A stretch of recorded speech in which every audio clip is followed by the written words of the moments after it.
I shame my babies. This is your girl, Empress Goddess, the Georgia Peach, and welcome to Empress Goddess Presents.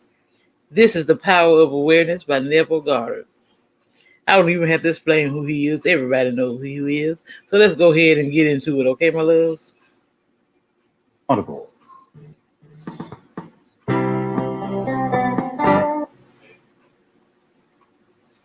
The Power of Awareness, written by Neville Goddard, narrated by Grover Gardner. To Arthur and his beloved Vern, whose awareness brought this book into being. Leave the mirror and change your face. Leave the world alone and change your conceptions of yourself. Neville. Chapter 1. I Am. All things, when they are admitted, are made manifest by the light. For everything that is made manifest is light. Ephesians chapter 5, verse 13. The light is consciousness. Consciousness is one, manifesting in legions of forms or levels of consciousness. There is no one that is not all that is, for consciousness, though expressed in an infinite series of levels, is not divisional. There is no real separation or gap in consciousness. I am cannot be divided. I may conceive myself to be a rich man, a poor man, a beggar man, or a thief. But the center of my being remains the same regardless of the concept I hold of myself. At the center of manifestation there is only one I am, manifesting in legions of forms or concepts of itself, and I am that I am. I am is the self-definition of the Absolute, the foundation on which everything rests. I am is the first cause substance. I am is the self-definition of God. I am hath sent me unto you. I am that I am. Be still and know that I am God. I am is a feeling of permanent awareness. The very center of consciousness is the feeling of I am. I may forget who I am, where I am, what I am, but I cannot forget that I am. The awareness of being remains, regardless of the degree of forgetfulness of who, where, and what I am. I am is that which, amid unnumbered forms, is ever the same. This great discovery of cause reveals that, good or bad, man is actually the arbiter of his own fate, and that it is his concept of himself that determines the world in which he lives, and his concept of himself is his reactions to life.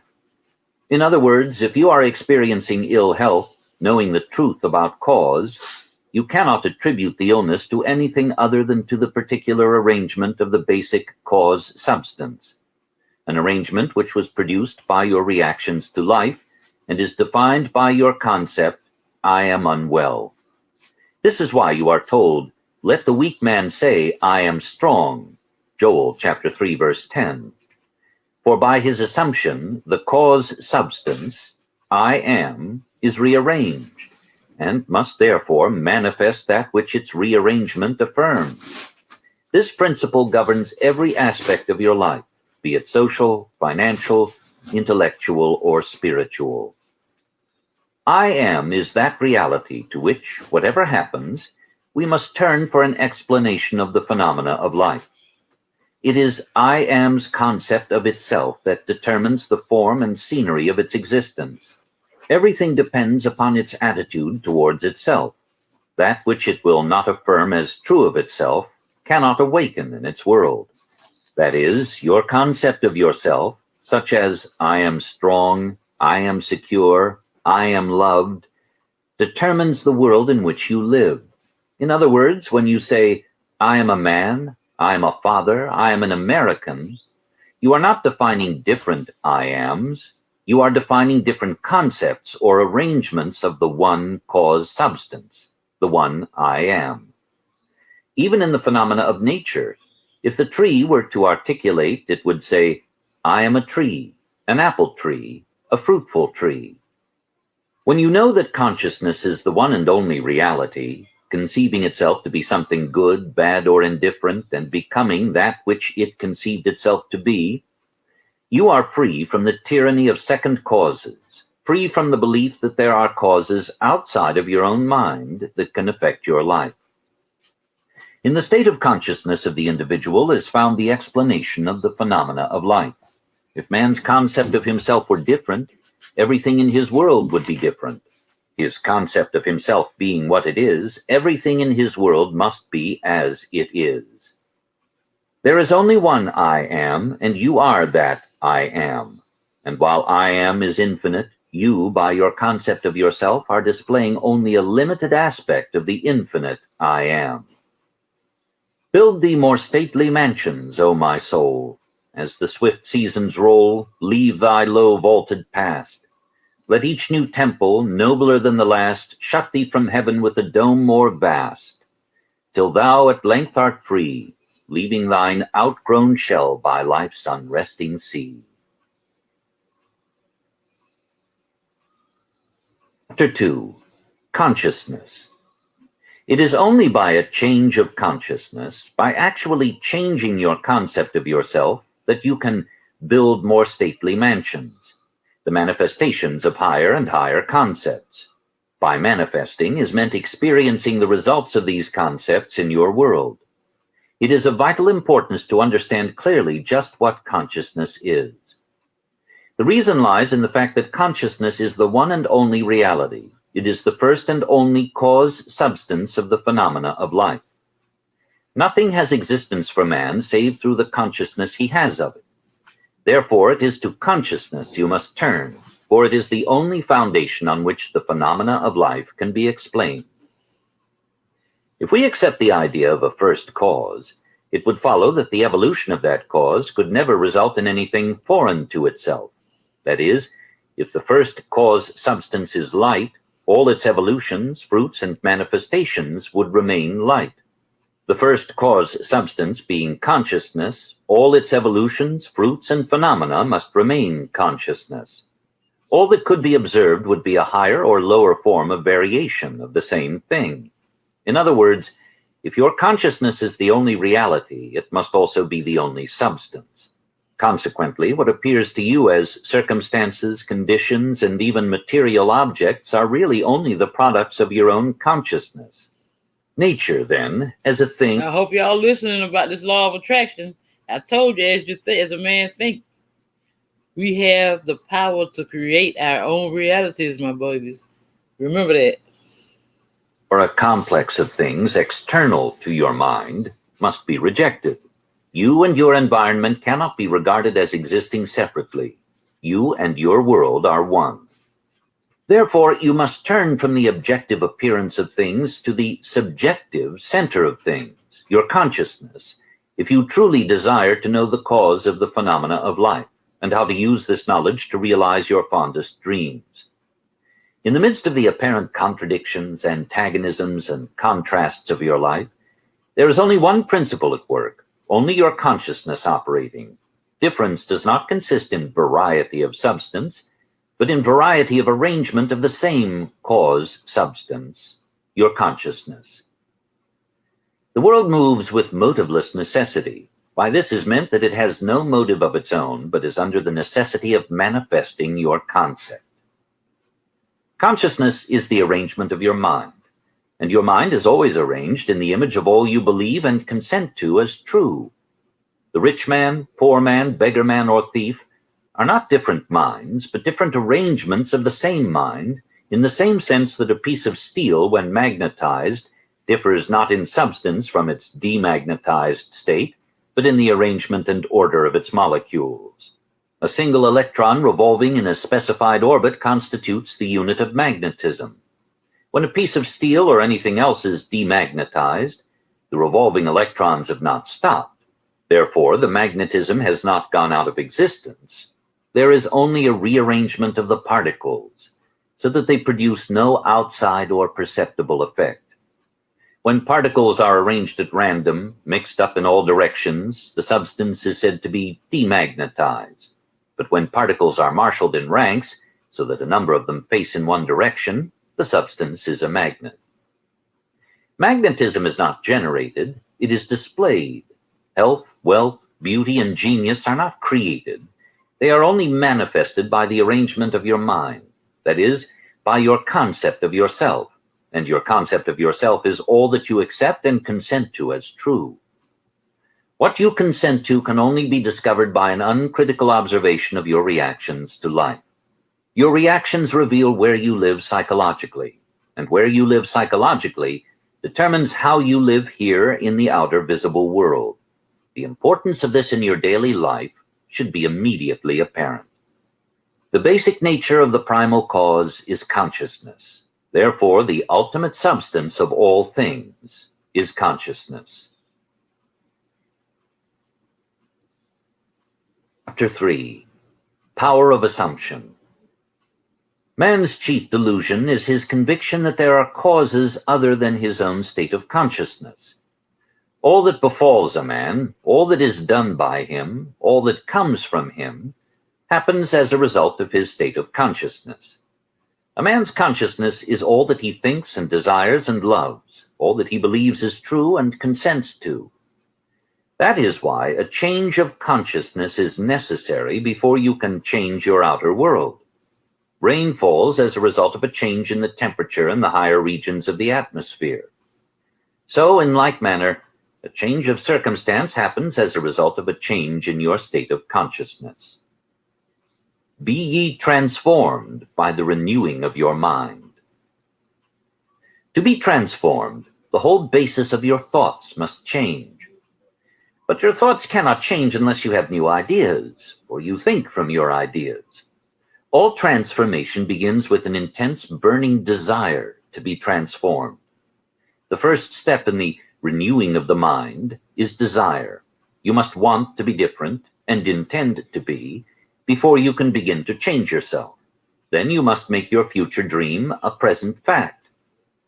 You do this by assuming the feeling of your wish fulfilled. By desiring to be other than what you are, you can create an ideal of the person you want to be and assume that you are already that person.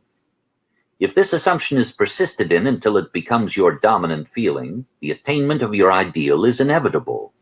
The ideal you hope to achieve is always ready for an incarnation, but unless you yourself offer it human parentage, it is incapable of birth. Therefore, your attitude should be one in which, having desired to express a higher state, you alone accept the task of incarnating this new and greater value of yourself. In giving birth to your ideal, you must bear in mind that the methods of mental and spiritual knowledge are entirely different. This is a point that is truly understood by probably not more than one person in a million. You know a thing mentally by looking at it from the outside, by comparing it with other things, by analyzing it and defining it, by thinking of it. Whereas you can know a thing spiritually only by becoming it, only by thinking from it. You must be the thing itself and not merely talk about it or look at it. You must be like the moth in search of his idol, the flame, who, spurred with true desire, plunging at once into the sacred fire, folded his wings within till he became one color and one substance with the flame. He only knew the flame who in it burned, and only he could tell who ne'er to tell returned. Just as the moth in his desire to know the flame was willing to destroy himself, so must you, in becoming a new person, be willing to die to your present self. You must be conscious of being healthy if you are to know what health is. You must be conscious of being secure if you are to know what security is. Therefore, to incarnate a new and greater value of yourself, you must assume that you already are what you want to be, and then live by faith in this assumption, which is not yet incarnate in the body of your life, in confidence that this new value or state of consciousness will become incarnated through your absolute fidelity to the assumption that you are that which you desire to be. This is what wholeness means, what integrity means. They mean submission of the whole self to the feeling of the wish fulfilled, in certainty that that new state of consciousness is the renewing of mind which transforms. There is no order in nature corresponding to this willing submission of the self to the ideal beyond the self. Therefore, it is the height of folly to expect the incarnation of a new and greater concept of self to come about by natural evolutionary process. That which requires a state of consciousness to produce its effect obviously cannot be effected without such a state of consciousness. And in your ability to assume the feeling of a greater life, to assume a new concept of yourself, you possess what the rest of nature does not possess: imagination, the instrument by which you create your world. Your imagination is the instrument, the means whereby your redemption from slavery, sickness, and poverty is effected. If you refuse to assume the responsibility of the incarnation of a new and higher concept of yourself, then you reject the means, the only means, whereby your redemption, that is, the attainment of your ideal, can be effected. Imagination is the only redemptive power in the universe. However, your nature is such that it is optional to you whether you remain in your present concept of yourself, a hungry being longing for freedom, health, and security, or choose to become the instrument of your own redemption, imagining yourself as that which you want to be, and thereby satisfying your hunger and redeeming yourself. Oh, be strong men, and brave, pure, patient, and true. The work that is yours let no other hand do. For the strength for all need is faithfully given from the fountain within you, the kingdom of heaven. Chapter 4. Desire. The changes which take place in your life as a result of your changed concept of yourself always appear to the unenlightened to be the result not of a change of your consciousness, but of chance, outer cause, or coincidence. However, the only fate governing your life is the fate determined by your own concepts, your own assumptions. For an assumption, though false, if persisted in, will harden into fact. The ideal you seek and hope to attain will not manifest itself, will not be realized by you, until you have imagined that you are already that ideal. There is no escape for you, except by a radical psychological transformation of yourself, except by your assumption of the feeling of your wish fulfilled. Therefore, make results or accomplishments the crucial test of your ability to use your imagination. Everything depends on your attitude towards yourself. That which you will not affirm as true of yourself can never be realized by you, for that attitude alone is the necessary condition by which you realize your goal. All transformation is based upon suggestion, and this can work only where you lay yourself completely open to an influence. You must abandon yourself to your ideal as a woman abandons herself to love. For complete abandonment of self to it is the way to union with your ideal. You must assume the feeling of the wish fulfilled until your assumption has all the sensory vividness of reality. You must imagine that you are already experiencing what you desire. That is, you must assume the feeling of the fulfillment of your desire until you are possessed by it, and this feeling crowds all other ideas out of your consciousness. The man who is not prepared for the conscious plunge into the assumption of the wish fulfilled in the faith that it is the only way to the realization of his dream is not yet ready to live consciously by the law of assumption, although there is no doubt that he does live by the law of assumption unconsciously. But for you who accept this principle and are ready to live by consciously assuming that your wish is already fulfilled, the adventure of life begins. To reach a higher level of being, you must assume a higher concept of yourself. If you will not imagine yourself as other than what you are, then you remain as you are. For if ye believe not that I am he, ye shall die in your sins. If you do not believe that you are he, the person you want to be, then you remain as you are. Through the faithful systematic cultivation of the feeling of the wish fulfilled, desire becomes the promise of its own fulfillment.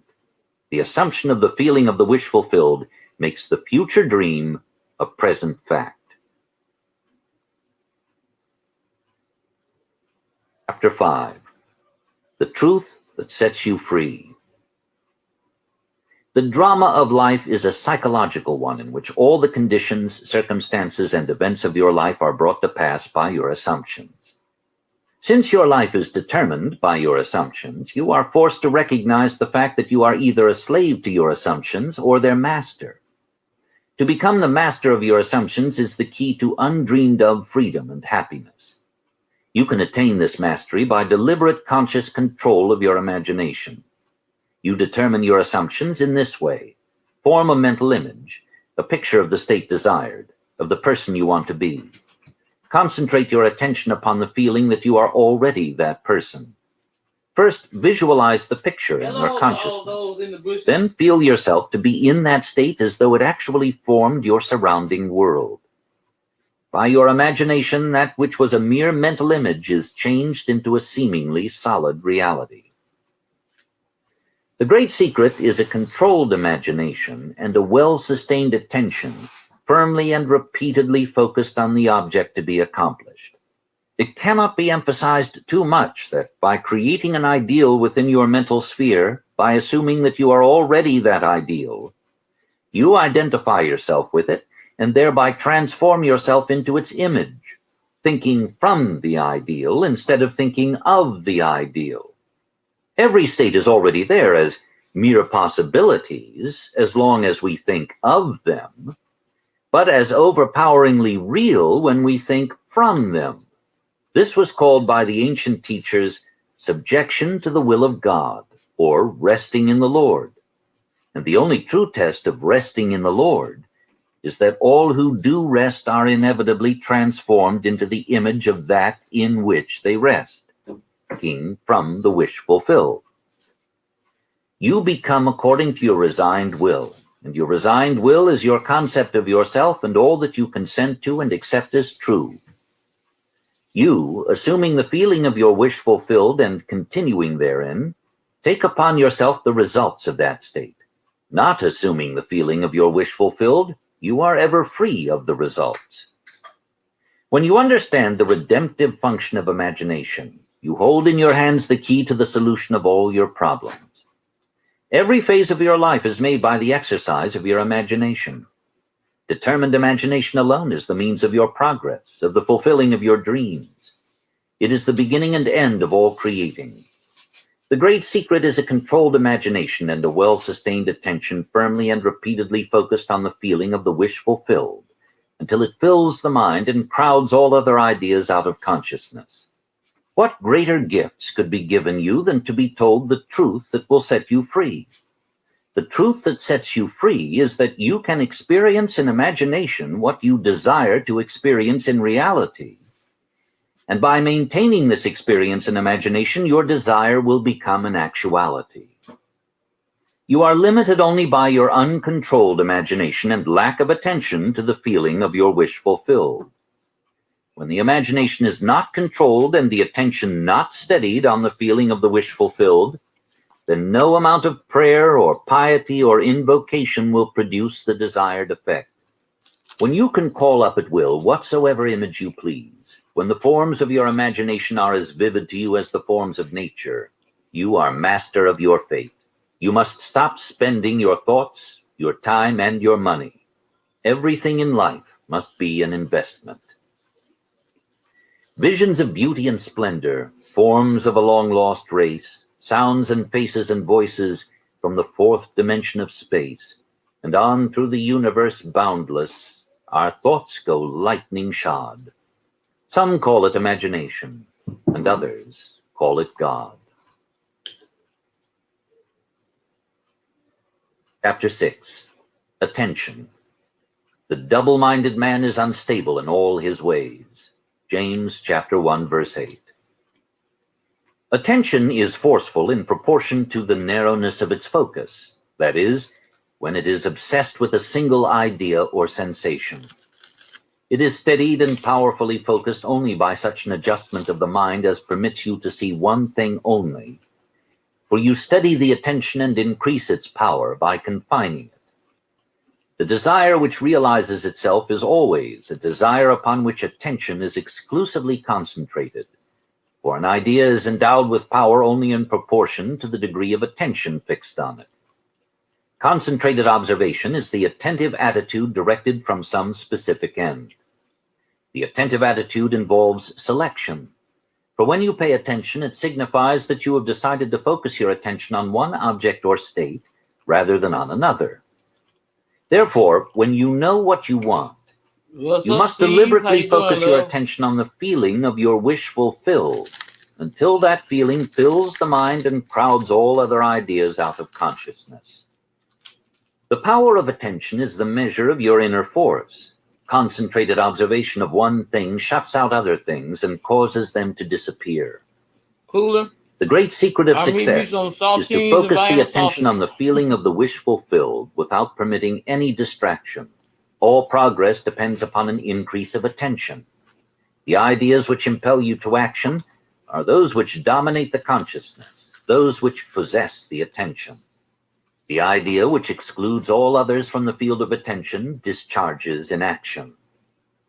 This one thing I do, forgetting those things that are behind, I press toward the mark. That's how I call it. This means That's you, this one thing you can do, forgetting those things that are behind. You can press toward the mark of fulfilling your mind with the feeling of the wish fulfilled. To the unenlightened man, this will seem to be all fantasy, yet all progress comes from those who do not take the accepted view, nor accept the world as it is.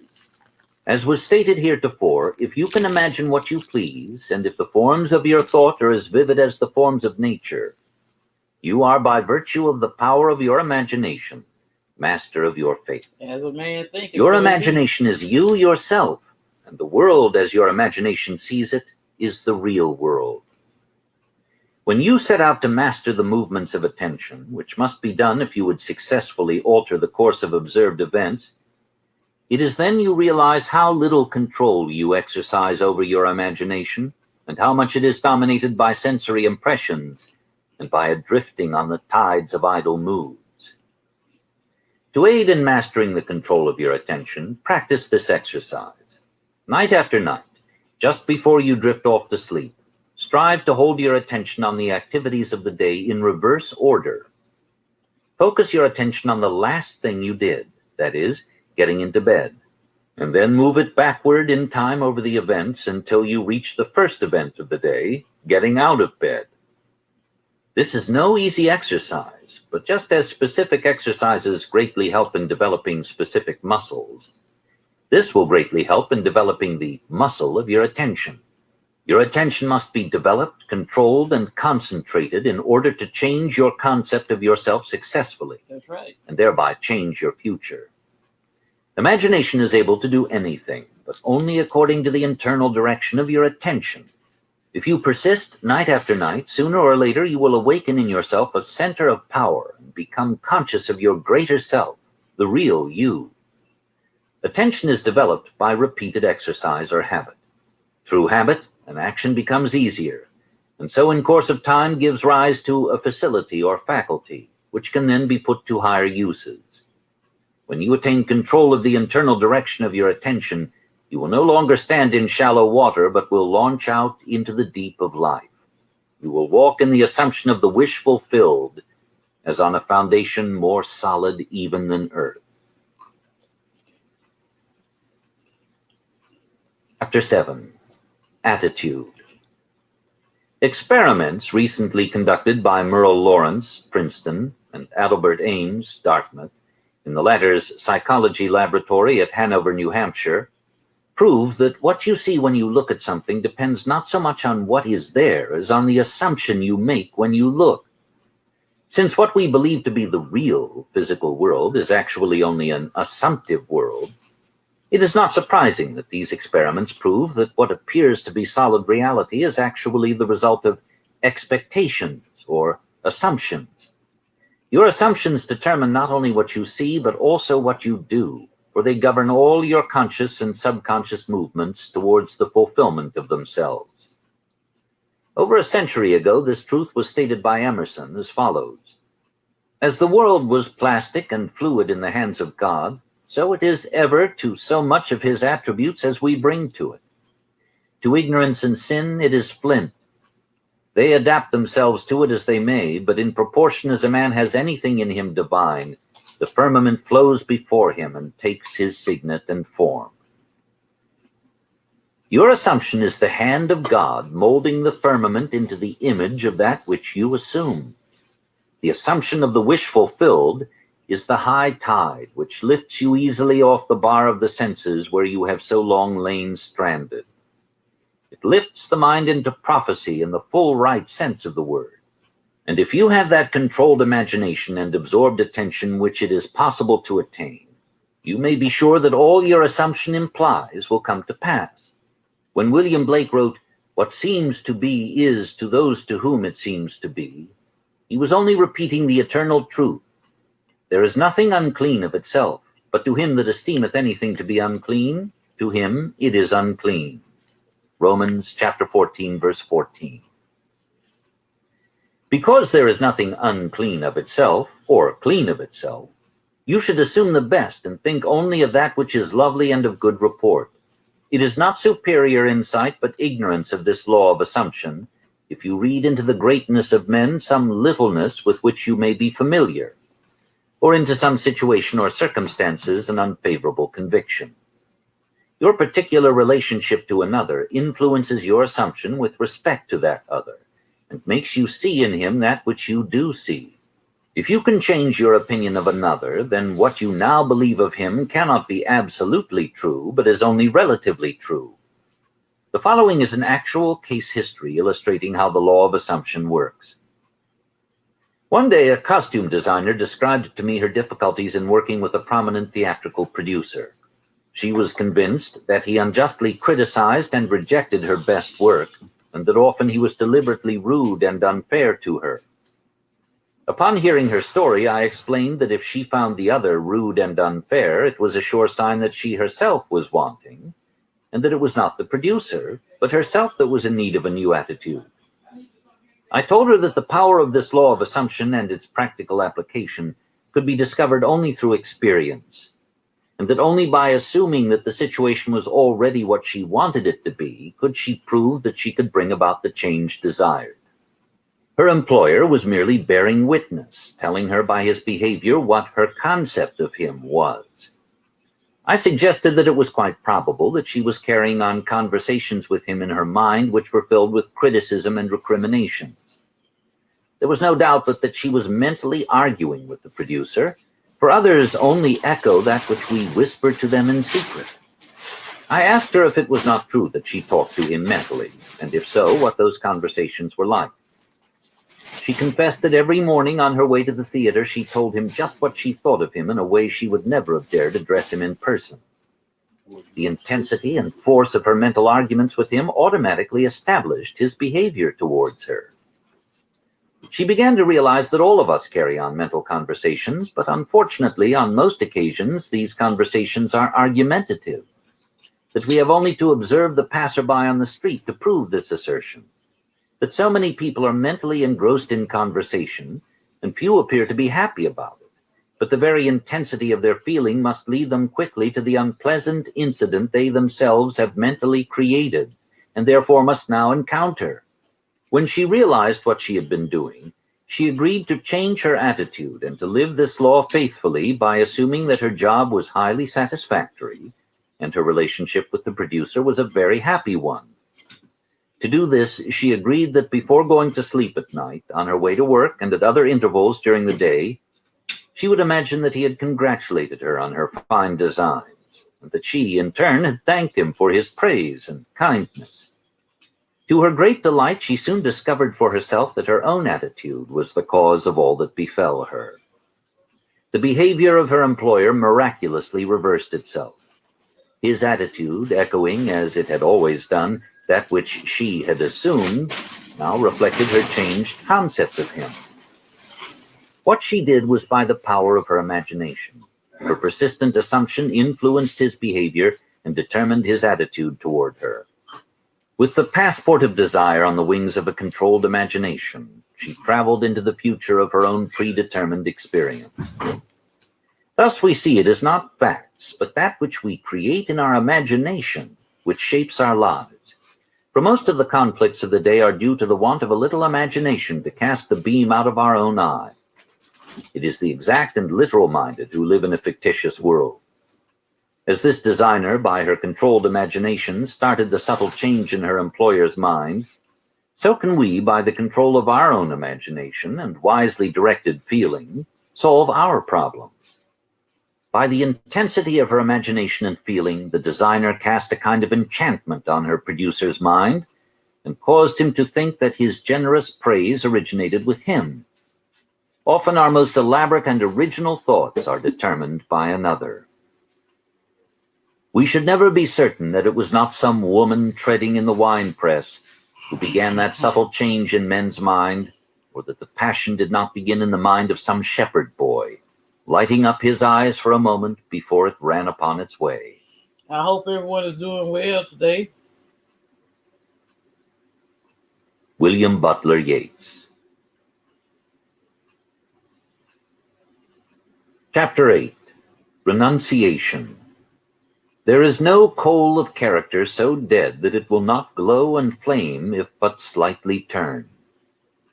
Resist not evil. Whosoever shall smite thee on thy right cheek, turn to him the other also.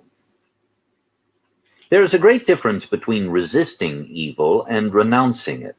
When you resist evil, you give it your attention, you continue to make it real. When you renounce evil, you take your attention from it and give your attention to what you want.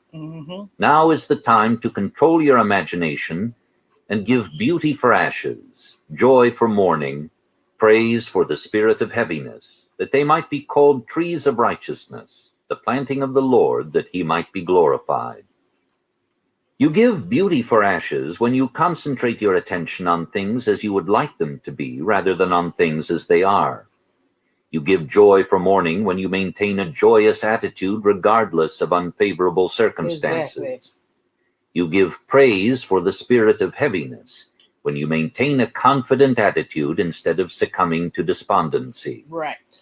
In this quotation, the Bible uses the word tree as a synonym for man.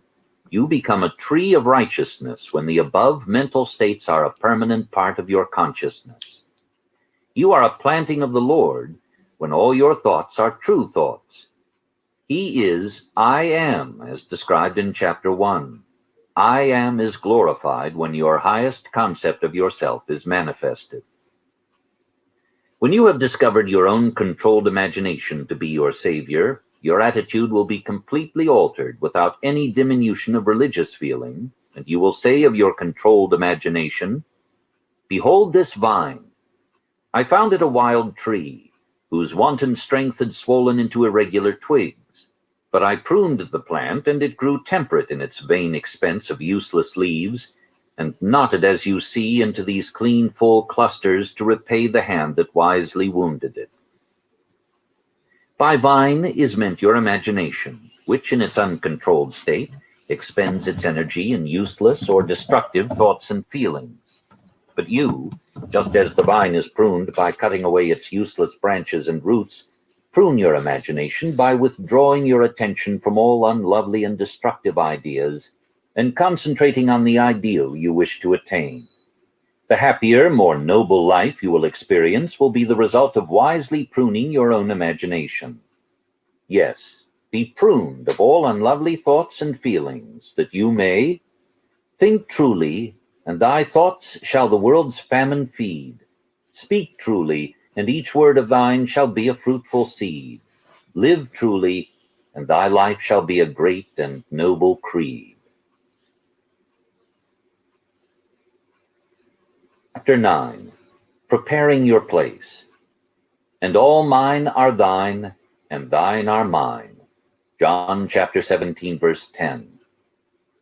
Thrust in thy sickle and reap, for the time is come for thee to reap, for the harvest of the earth is ripe.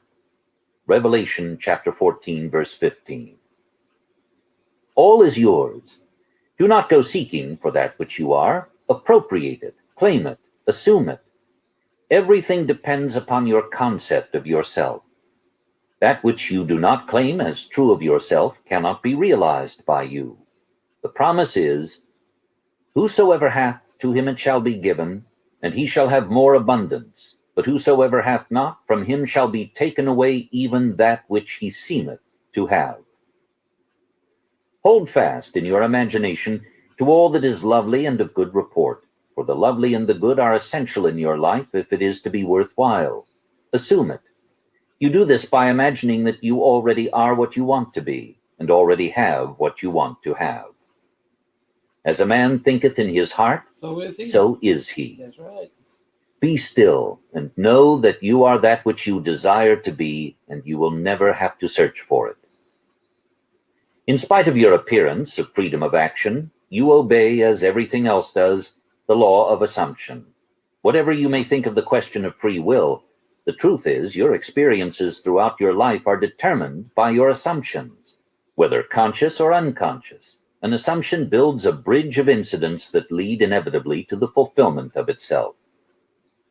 Man believes the future to be the natural development of the past, but the law of assumption clearly shows that this is not the case. Your assumption places you psychologically where you are not physically.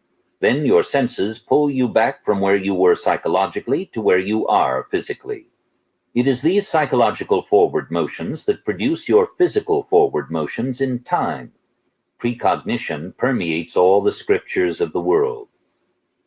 In my Father's house are many mansions. If it were not so, I would have told you.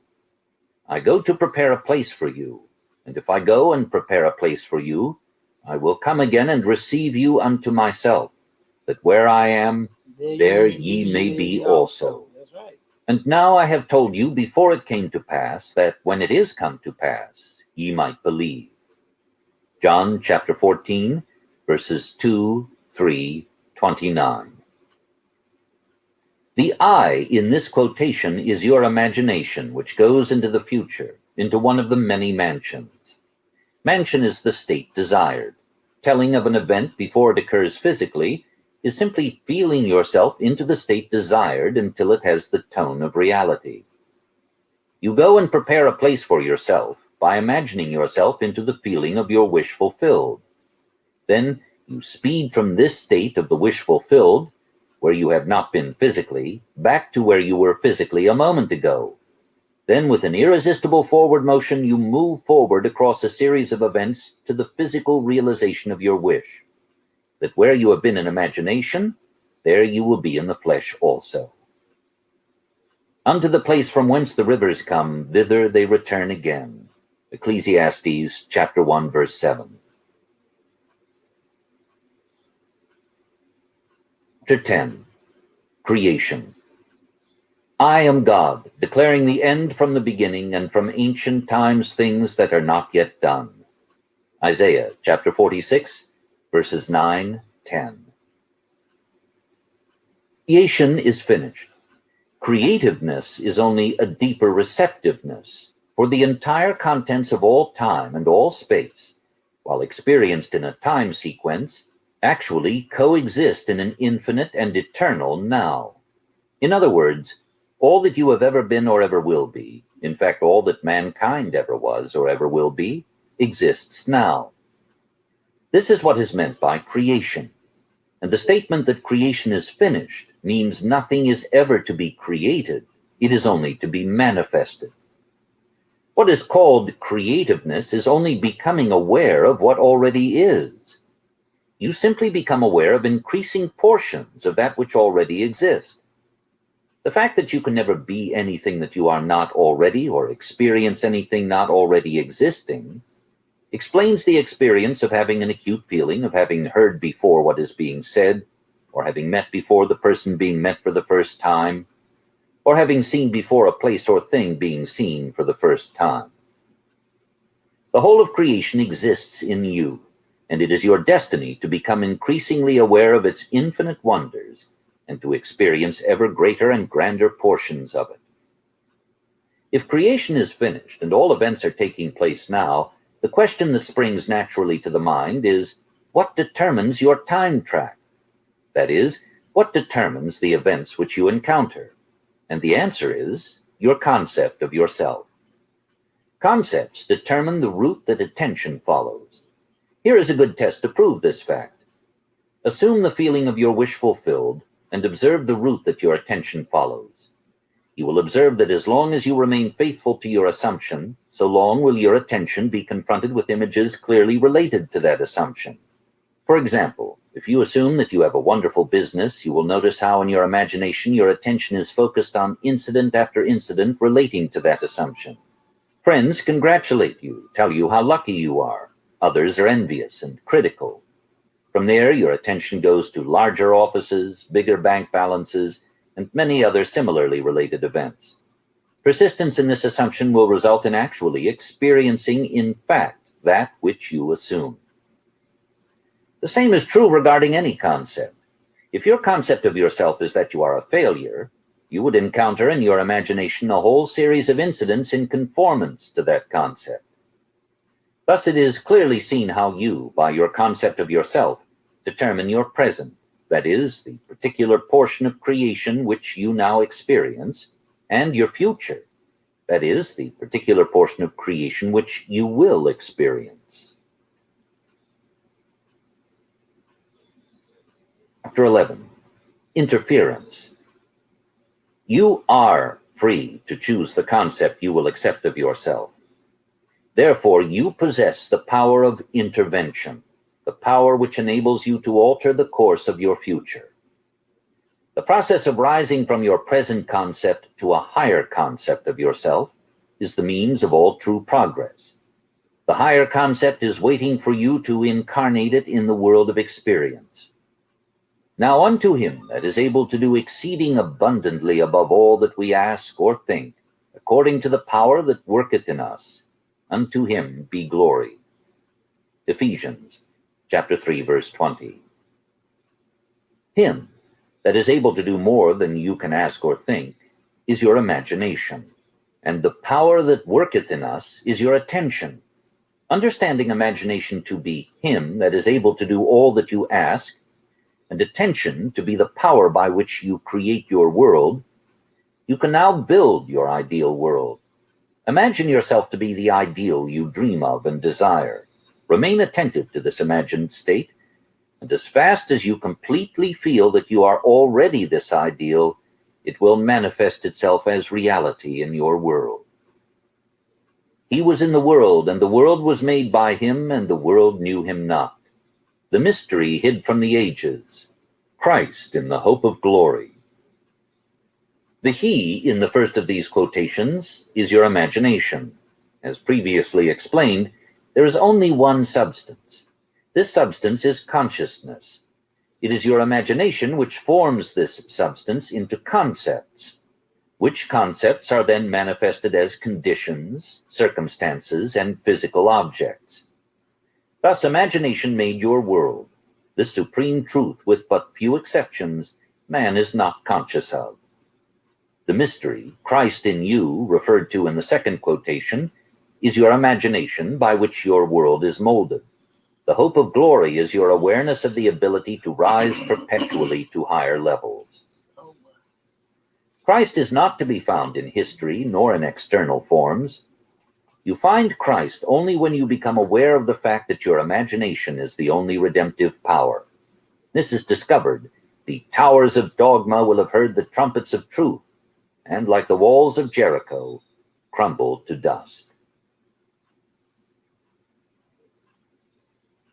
Chapter 12.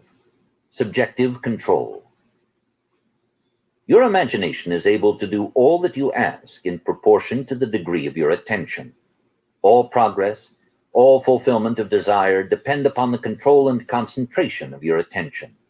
Attention may be either attracted from without or directed from within. Hello, Alfonso. Attention is attracted from without when you are consciously occupied with the external Thank you. impressions of the immediate present. The Please very like, lines of share, this page are subscribe. attracting your attention from without. Your attention is directed from within when you deliberately know you. I'm choose what you appreciative. will be preoccupied with mentally.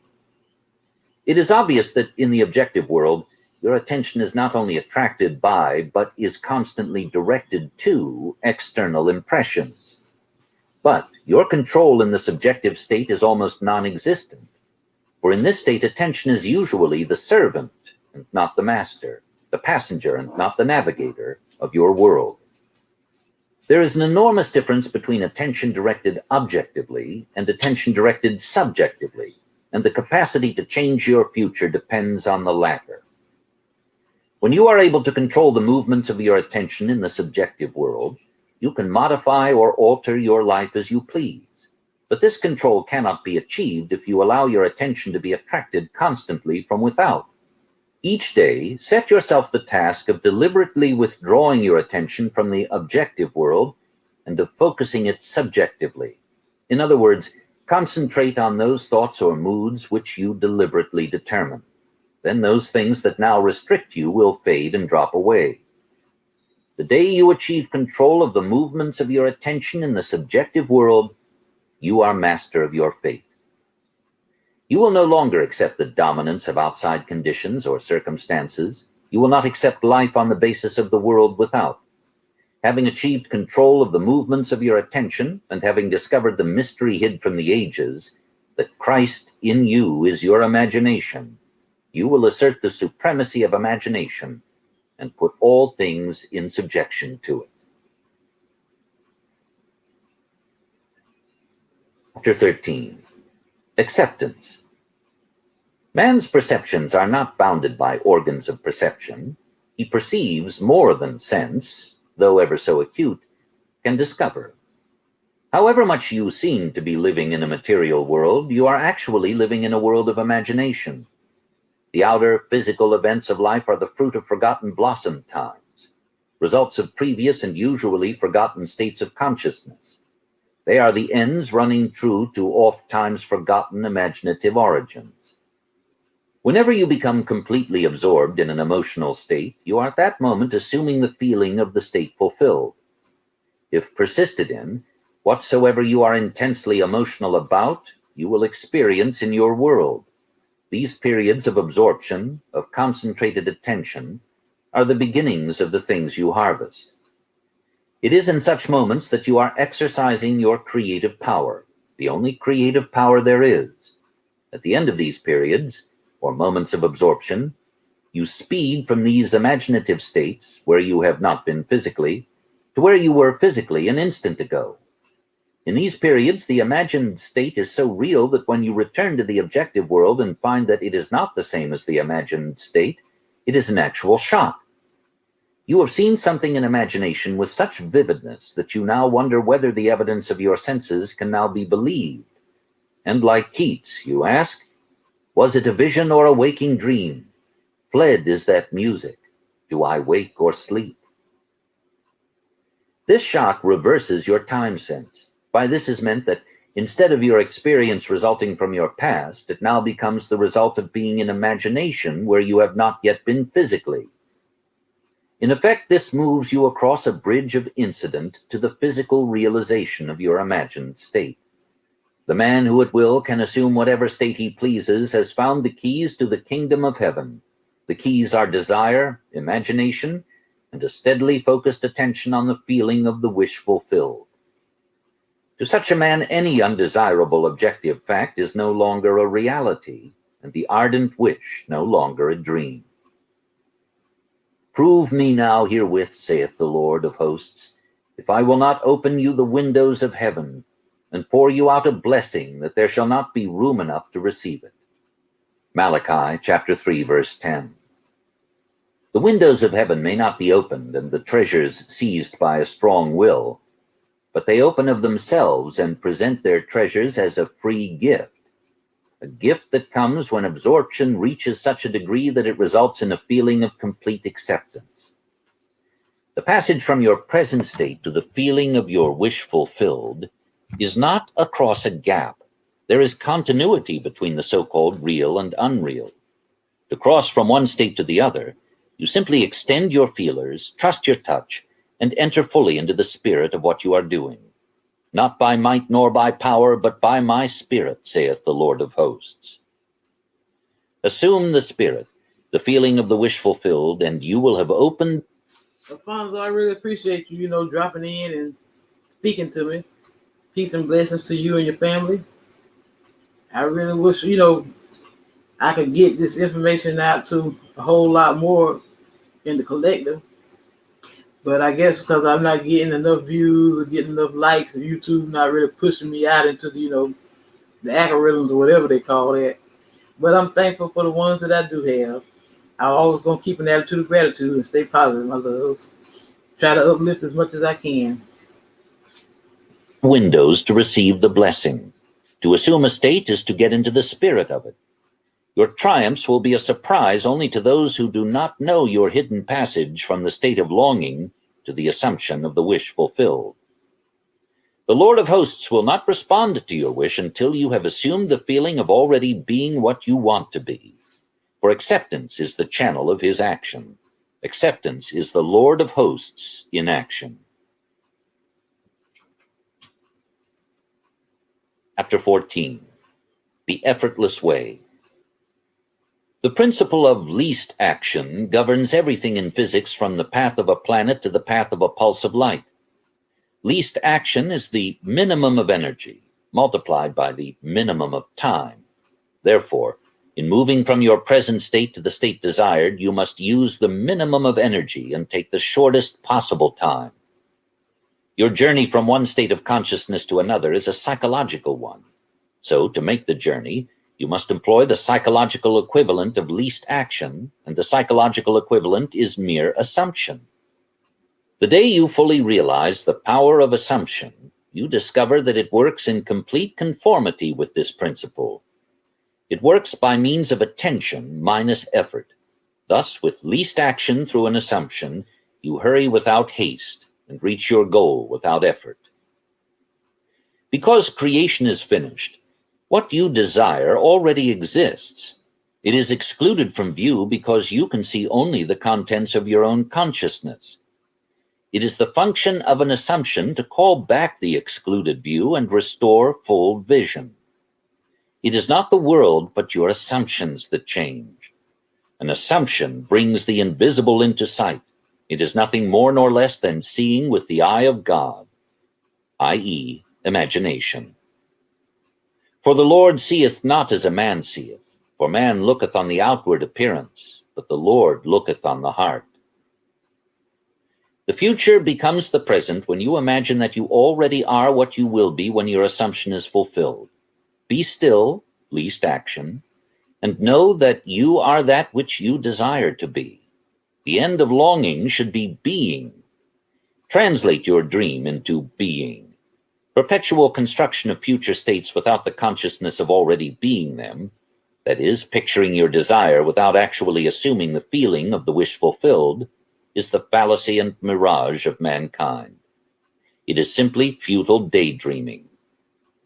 The heart is the primary organ of sense, hence the first cause of experience. When you look on the heart, you are looking at your assumptions. Assumptions determine your experience. Watch your assumption with all diligence, for out of it are the issues of life. Assumptions have the power of objective realization. Every event in the visible world is the result of an assumption or idea in the unseen world. The present moment is all important, for it is only in the present moment that our assumptions can be controlled. The future must become the present in your mind if you would wisely operate. Chapter 15. The Crown of the Mysteries.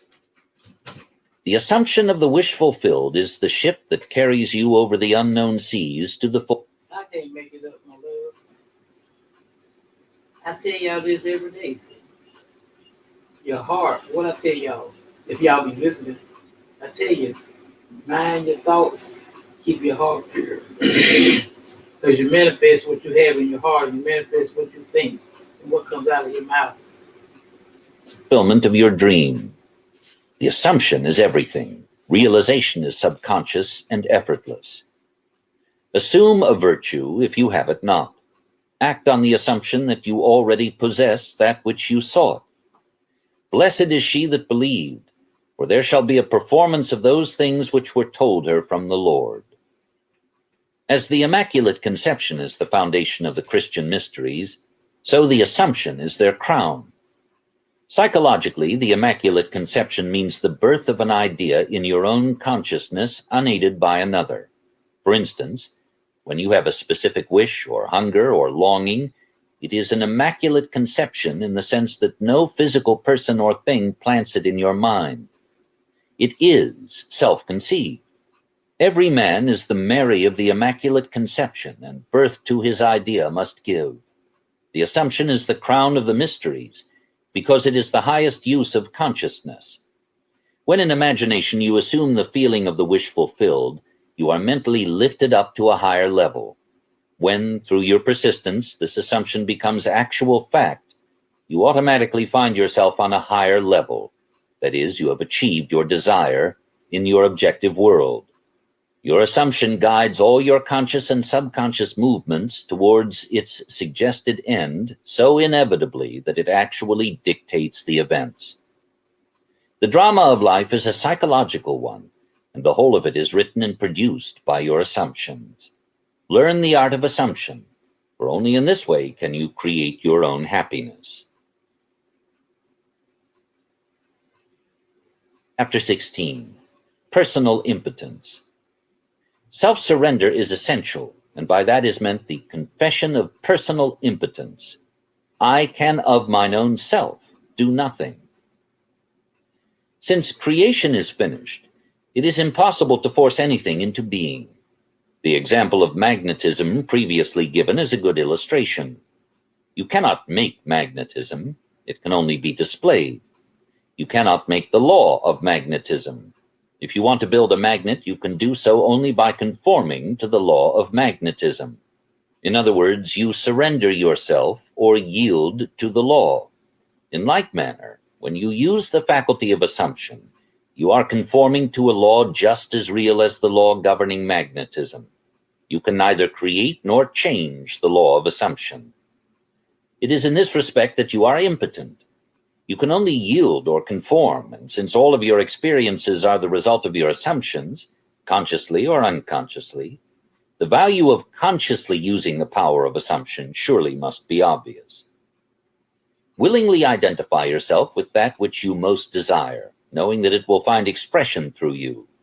Yield to the feeling of the wish fulfilled and be consumed as its victim. Then rise as the prophet of the law of assumption.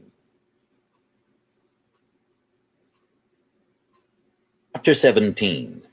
All things are possible. It is of great significance that the truth of the principles outlined in this book have been proven time and again by the personal experiences of the author. Throughout the past 25 years, he has applied these principles and proved them successful in innumerable instances. He attributes to an unwavering assumption of his wish already being fulfilled every success that he has achieved. He was confident that by these fixed assumptions, his desires were predestined to be fulfilled. Time and again he assumed the feeling of his wish fulfilled and continued in his assumption until that which he desired was completely realized. Live your life in a sublime spirit of confidence and determination. Disregard appearances, conditions, in fact all evidence of your senses that deny the fulfillment of your desire. Rest in the assumption that you are already what you want to be. For in that determined assumption, you and your infinite being are merged in creative unity, and with your infinite being, God, all things are possible. God never fails. For who can stay his hand or say unto him, What doest thou? Through the mastery of your assumptions, you are in very truth enabled to master life.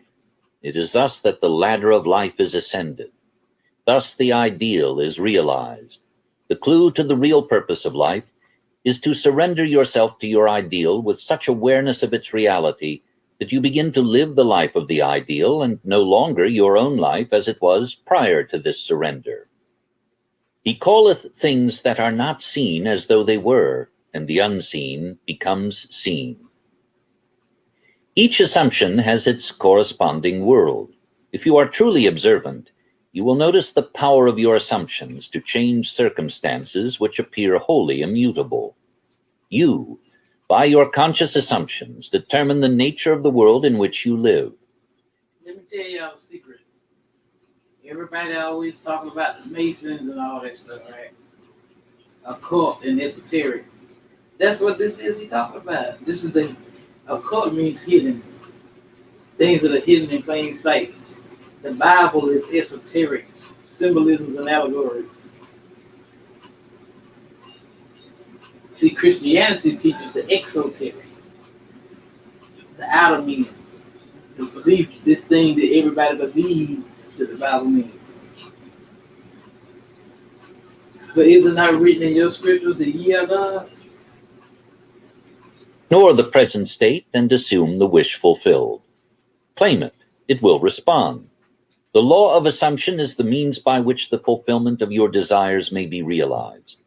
Every moment of your life, consciously or unconsciously, you are assuming a feeling. You can no more avoid assuming a feeling than you can avoid eating and drinking. All you can do is control the nature of your assumptions. Thus it is clearly seen that the control of your assumption is the key you now hold to an ever-expanding, happier, more noble life. Chapter 18. Be ye doers. Be ye doers of the word, and not hearers only, deceiving your own selves. For if any be a hearer of the word, and not a doer, he is like unto a man beholding his natural face in a glass, and goeth his way, and straightway forgetteth what manner of man he was. But whoso looketh into the perfect law of liberty, and continue therein, he being not a forgetful hearer, but a doer of the work, this man shall be blessed in his deed. James chapter 1, verses 22 to 25. The word in this quotation means idea, concept, or desire.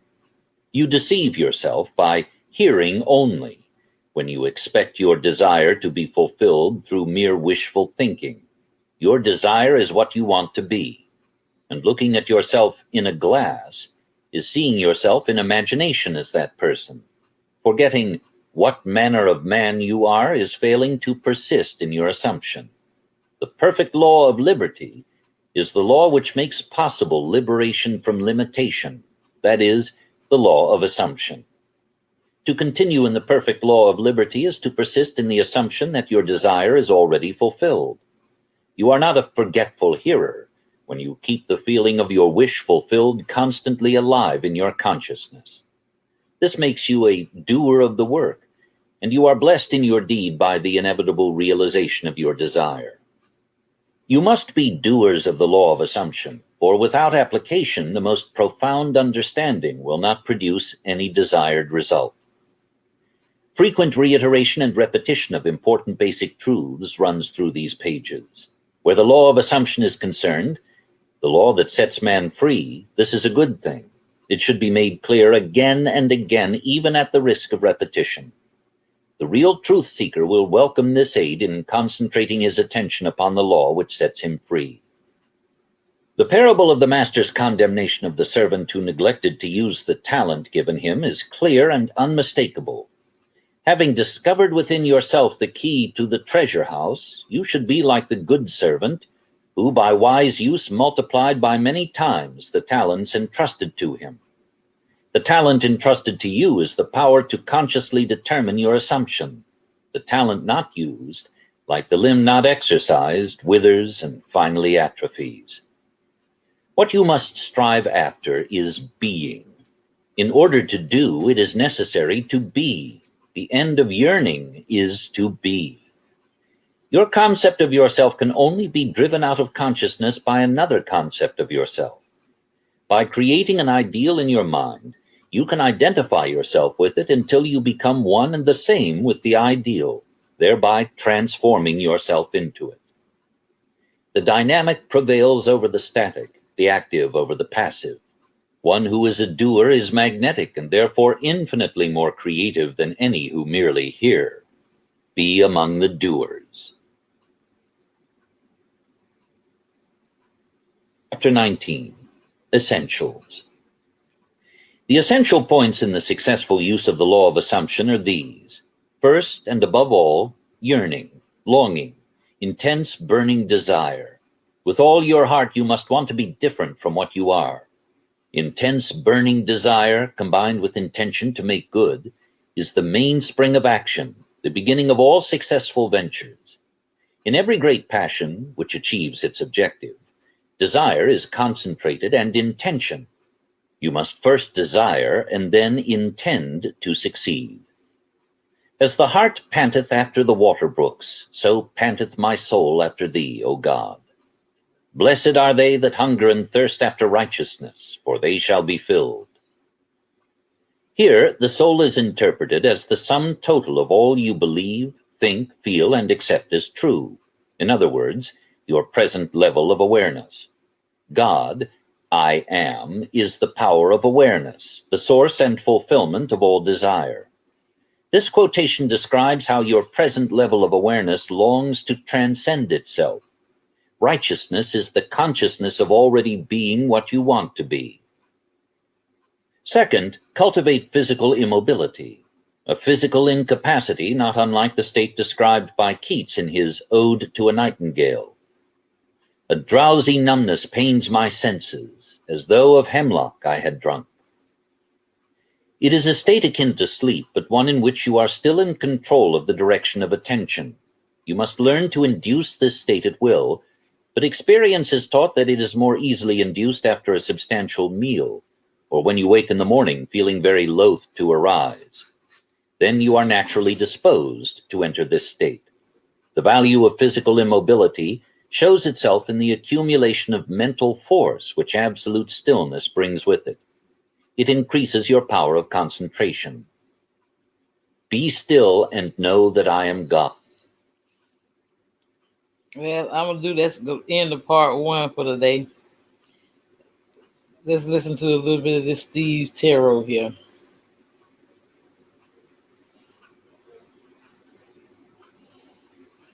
All signs reading. September 25th through October 1st. And you know how powerful October is if you read my Rocktober article in my blog. And I've been talking about, in that article, I talked about a missing element, didn't I? My pre-shuffle here for this reading opens with disappointment a little bit. This Page of Swords, it's someone disappointed in themselves in this case. They feel small. We'll talk about the pre-shuffle. It's just 3 cards. But that said, this is for everyone. It's 1 card for each sign. It's like the Friday reading, except I clarify. Okay. Sometimes I forget to put it, but I did put a blurb of text in the description there for any new people. Why there's no timestamps here, because you're all connected. You're all part of a cycle. The energy is very mellow. You can hear it in my voice, right? In the Saturday reading here for the weekly, I ask what actions your person is likely to take under the current energies. And this does lead us into October 1st. And this, you can look at this and tomorrow's new moon reading as a precursor to your October readings, because that energy is here. So let's do it. It's a general reading. It may or may not resonate with you, but if the title brought you in here, you found Steve's Love Tarot, you're here for a reason. All right, let's go. September 25th through October 1st. I told you about this already. I did a pre-shuffle. I said, what actions is the runner likely to take under the current energies? Everything I'm pulling lately is backing up the shit that's coming out of my mouth. The readings that are falling on the table. The articles I'm writing in the blog. Whatever. It's right here. It's disappointment. Someone's disappointed in themselves. They feel small. It's a Page of Swords. But the energies that are around right now that are starting to build and build and build, right, it's building some strength. The Strength card, the lion holding one of the roses from the 2 of Cups in this deck, crossing the Page of Swords. There's a little bit of that anger ingredient that we need with the disappointment to make things happen. And the universe is backing that up. How? By giving me an 8 of Wands. It's a strength sandwich is what it is in the pre-shuffle. It's minor arcana. It's up to their free will. They do feel small. They feel stupid, maybe, for picking the wrong thing, sticking with the wrong thing. There's a lot of disappointment in themselves. I talked about that in the Rocktober blog article. Please read it. A lot of people have. It's got over 8,000 reads right now. So I know y'all are reading it. But if you haven't, you should, especially for the month of October, you should understand what's going on. It's right here if you don't. There's a little bit of that anger, the strength. Sometimes when we get a little pissed off, fear goes away and we get strong and we just go ahead and do something. We get mad at ourselves. Disappointment's not enough to make something happen by itself. will fall back on old ways. So it's right here. 8 of Wands. There's a strong possibility of communication this week. Realizing, okay, you're the one, and they will be offering you this marriage. Okay, let's see what else we have here.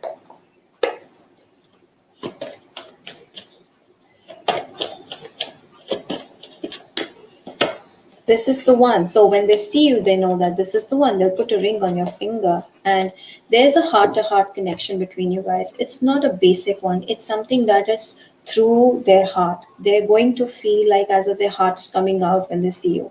So it's like love at first sight. Yes, we can call it. Yes. Yes, yes, yes. So it's a big yes. Be fearless. I feel like the fact they like you is because you're bold and you talk without, any fear or hesitation or any kind of fear of judgment. So The Empress, 3 of Wands, 2 of Wands, the Sun, and 5 of Coins. Okay, bottom of the deck, we have 5 of Blades and the Tower reverse. So this is an energy of wanting to reconcile, but avoiding it. Inevitably, what you want this person, but you're not addressing it. Okay, so I do feel like with the 5 of Blades, someone is wanting a reconciliation or wanting to mend something, wanting to be honest with the person, but they're not taking the appropriate measures or appropriate actions.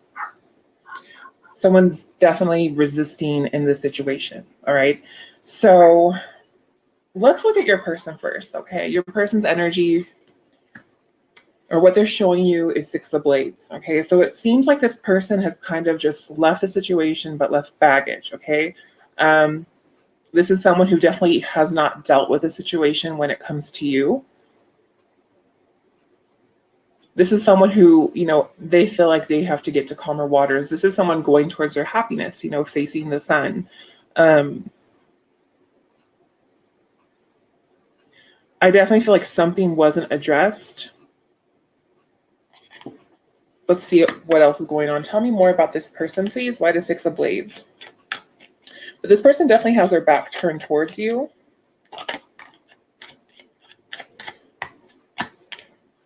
I'm not taking that. Too many. One at a time, please. Tell me more about this person. Definitely could be an ending between the two of you. Yeah, the Tower reversed again. Okay. This is the person resisting. All right. And what are they resisting? Knight of Cups coming towards you, opening up to you. This Knight of Cups could be a water sign, Scorpio, Pisces, Cancer. I definitely feel like this is someone who holds emotion for you, but is not showing it. They're resisting it. And I just feel like it's almost like they're trying to avert a disaster, or like they know something bad can happen. So they're trying to delay the situation, for some reason. And keep in mind, I do see this a lot in my this balance quite frequently in my personal readings for my clients. And oftentimes when I see that, I'll give you an example of a situation.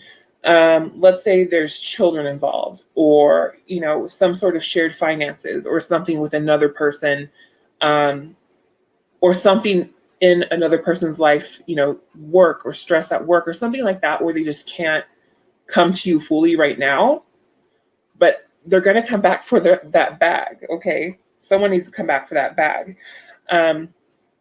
We have the Empress. So I feel like you would, this is Taurus Libra energy. I feel like you're open to this person. I feel like you would take this person back. I also feel like right now you're just concentrating on more important things like your home, your children. Growth and expansion is what you want in your life. You definitely want growth and expansion. And the Empress always reminds me of the Queen of Pentacles, who is, you guys. So I just feel like you're open to this person. I feel like you don't view this person negatively. Right now, you're just taking care of what you need to do, Tell me more about Capricorn, please.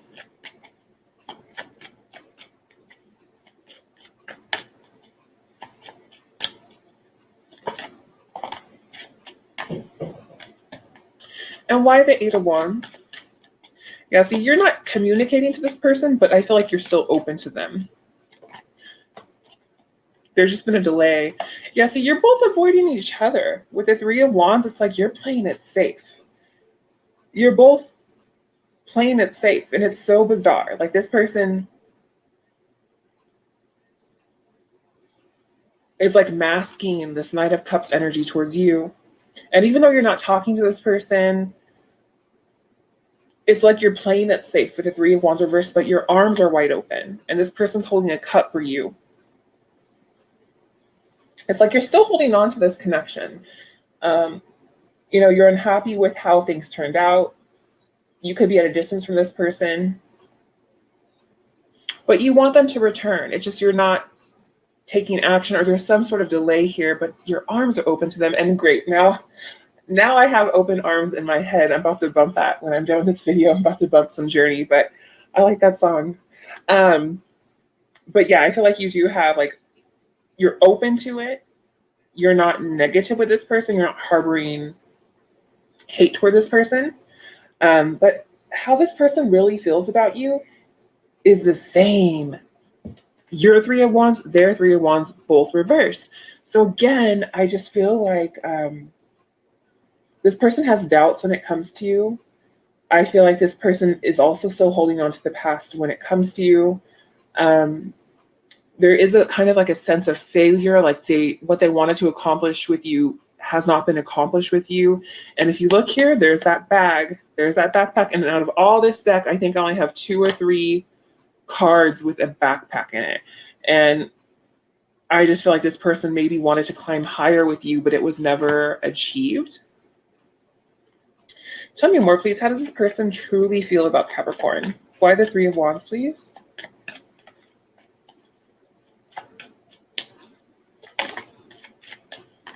Yeah. They want things to change, but I feel like they're waiting for the right time. This person feels like you would be good fortune for them, or like they would hit the jackpot with you. Maybe you're rich. No, I'm just kidding. Just kidding. Why the Wheel of Fortune, please? Yeah, see, this person could be busy with work, but this person has burdens. This person has a lot of responsibilities. There could be 10 different things. We have 10 wands there, but this is someone who definitely, one of those wands is for you. But I just feel that this person maybe mentally protects the connection when it comes to you. I am seeing that, but trying to preserve it for the right time. There's a little bit of that on both sides. But see, right now, this person is trying to get their priorities together. This is someone who could be thinking about, moving or changing something in their life. Yeah, they're definitely trying to get their priorities together. Tell me more, please. Why the Two of Wands?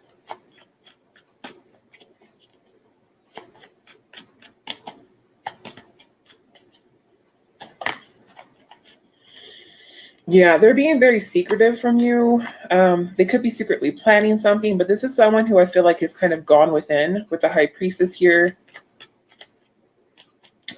Being very mysterious. Yeah, this could be an Aries. I do have Aries here.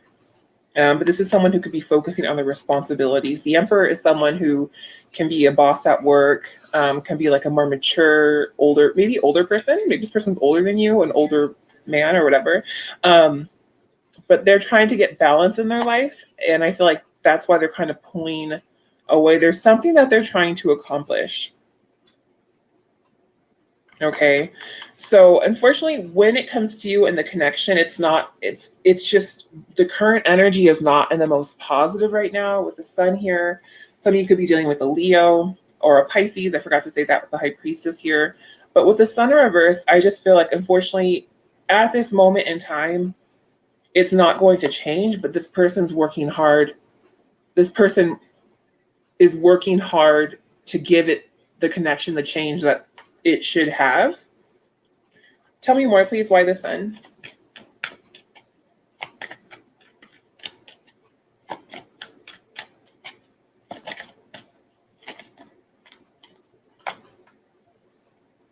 Yeah, they're trying to get to calmer waters in their life. And again, we have that's what we started with the Six of Swords and how we have the Six of Swords again. So that's what they're trying to do. They're trying to get to calmer water. They can be going through some issues in their life right now that are not happy. If you look, that wanted to pop out reverse again. This person wants to reconcile with you, but they're postponing it due to responsibilities. They're not trying to share very much with you. I feel like they're not where they want to be when they connect with you. I feel like this is someone who definitely wants to be in a more positive light when they come to you so that they don't sabotage the connection.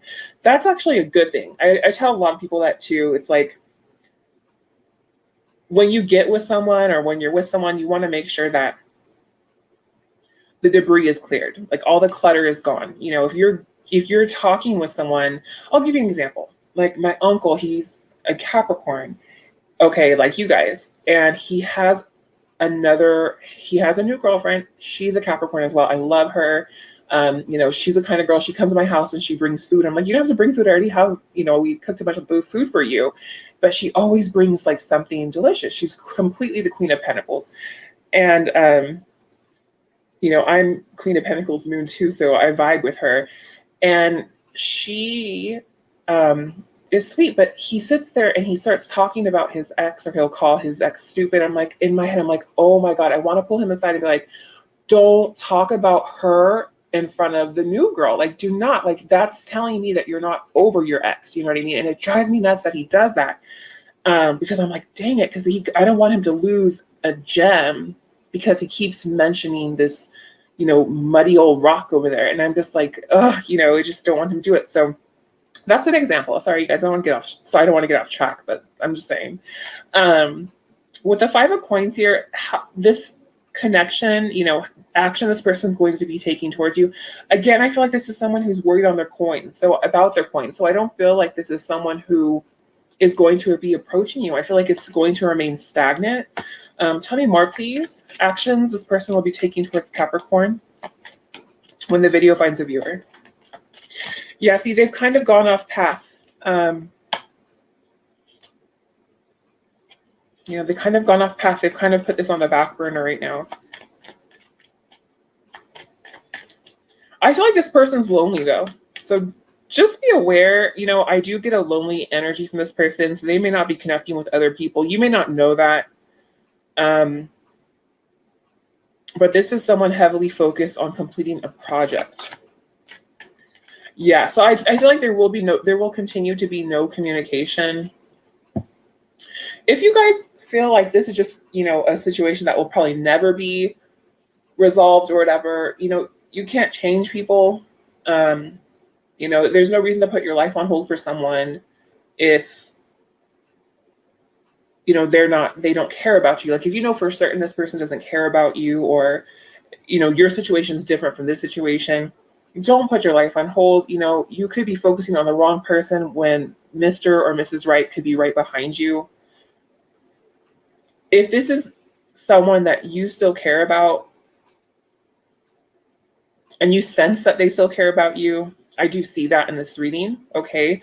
But for those of you who fall in that situation, this person's trying to deal with some other things in their life. They have a lot of responsibilities, you know.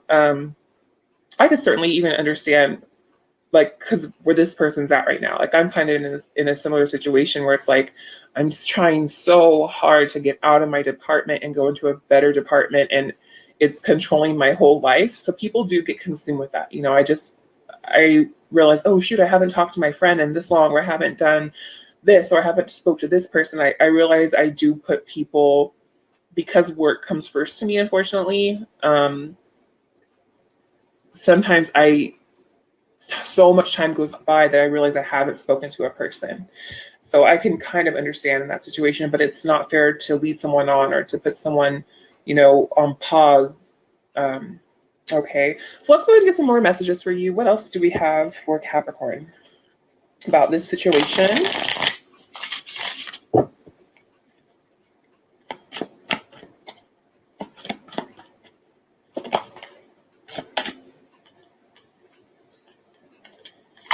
Okay, new direction. Release. Yeah, see, it might be time for you guys to release this person or go towards a new direction, or this person's trying to release something in order to change the direction when it comes to you.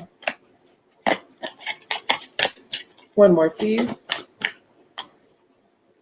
Material world. See, I feel like this person is focusing on the material world right now, and like everything else is second. So right now you might have to release this and focus on something else, or this person might just be waiting to release. They're releasing you for the material world right now. Ooh, I can't talk. So that's definitely what I'm getting strongly here. Okay.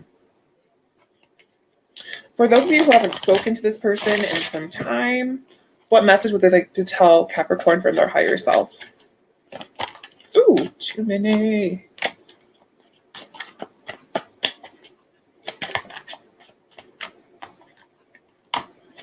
I am working towards a better future. Bam. Like I told you guys, I nailed it. I'm so good. Am I even good enough for you? See, this person doubts that it's like they want to be perfect for you, and they doubt that they're not good enough for you. You are Tommy, Evil, Widow, Scorpio. I think I told you, if y'all will read the description, you see my channel is Empress Goddess Presents. See, I present different, I teach everything esoteric, which is everything spiritual, which includes esoteric, divination. Divination is like palm reading, card reading, tarot, different conscious material to enlighten the collective. And see, what I do is I present different readings to people, from different readers that I listen to y'all.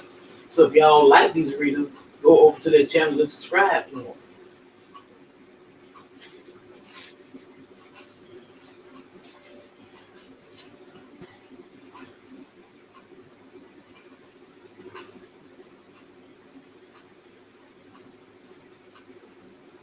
We have 4 of Wands, 8 of Wands, 10 of Cups, King of Cups, the Devil. This is Lisa Cat Tarot. This is Scorpio. Lisa Cat Tarot. If you like what you hear, go to her channel and subscribe, please. Justice. Ooh. Wow. Bottom of the deck, we have the Empress. Some of you could be dealing with the Taurus or Libra. You can see your divine person is not working on the situation, but I definitely feel, there's someone here who has open arms for you.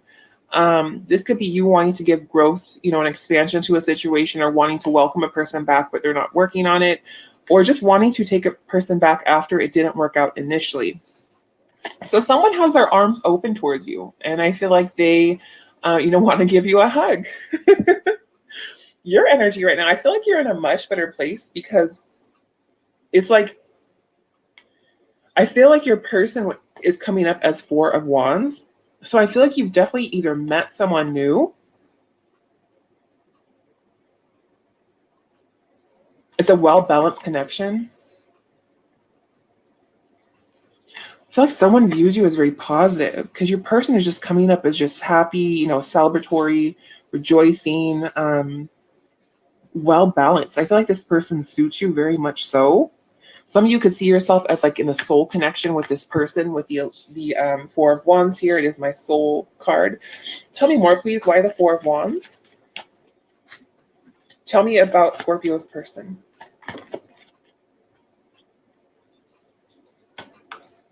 Some of you could be dealing with a Virgo. Why the Hermit, please?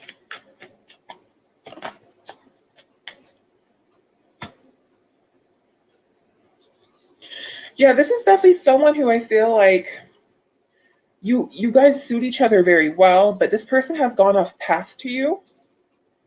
This person can be feeling rather lonely at times.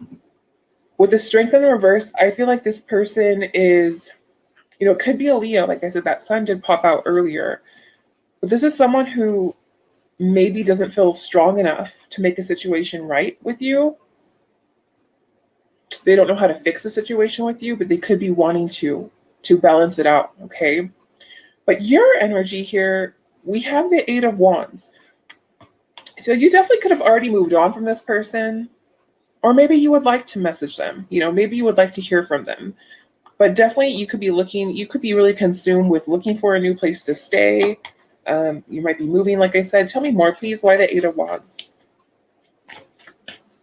Tell me about Scorpio, please. What's their energy?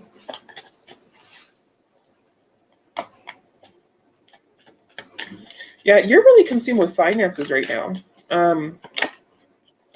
You're like, they missed their chance with you. Yeah, see, this person I feel like procrastinated and missed their chance with you. So I kind of almost feel like you're moving on. And so now this person doesn't know how to balance out the situation, but how they feel about you, it's like, I feel like they're ready for you. I feel about you. They feel like you would make them happy. This person feels like you guys would make a good dynamic, a happy family. You know, I feel like for this person, it's like you're their wish fulfillment. Why the 10 of Cups, please? How does this person feel about Scorpio? It's funny how it works, you guys. Sometimes it's like, you know, you hang in there, and they don't come for you. As soon as you cut them off, it's like, now they want you. I don't know why it works like that. It's so freaking weird, but it's just the way it is. That's why I tell people, you know, if you love someone, sometimes you have to let them go to change the energy in the situation, to bend the